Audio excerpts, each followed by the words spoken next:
Well, welcome to part 2 in this series. In the first video, I stressed the need to address all your benefits and avoid procrastination.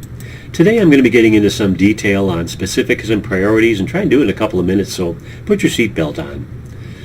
First, gather the information as much as you can on your existing benefits and get the package from your employer on your new choices.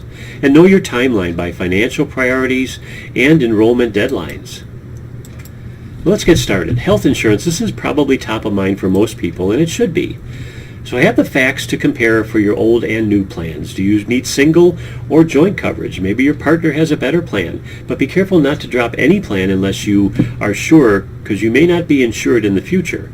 This includes both vision and dental. For life insurance, how much do you need? Have you done a needs analysis? Remember, there's usually no restriction on a group plan for your health, and the costs are pretty reasonable, so don't pass this one up.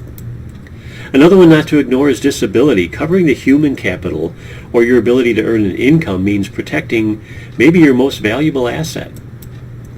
Others to review HSA and flex plans. While they may not seem like a priority, if you delay, you may have to wait until an annual enrollment period to pick up these valuable financial strategies. For HSAs, if available, this may be the best plan for tax deferral. The money goes in pre-tax, grows tax deferred, and the withdrawals are often tax-free for qualifying distributions. For flex spending accounts, should you contribute? Maybe you want to estimate your annual medical expenses. What are the rules? Is there a deadline? For retirement plans, as much as these plans are critical to your retirement life, they're often the most ignored. Pay attention to the choices you have for your old and your new money. Understand the type of plan and the matching dollars. Don't leave money on the table. Understand the contribution limits and how they fit into your retirement income plan. Do you have the option to contribute to either a traditional or a Roth? Which should you choose? More on all of these in Part 4. Is there a 457 or deferred comp plan? This is usually for highly compensated employees. But if you have it, understand your ownership rights of both the old and the new plans. For your existing plans, you typically have 4 options. You can leave the money in the employer plan if permitted, roll the assets to the new plan if available and permitted, roll to your own IRA, or cash out the entire value.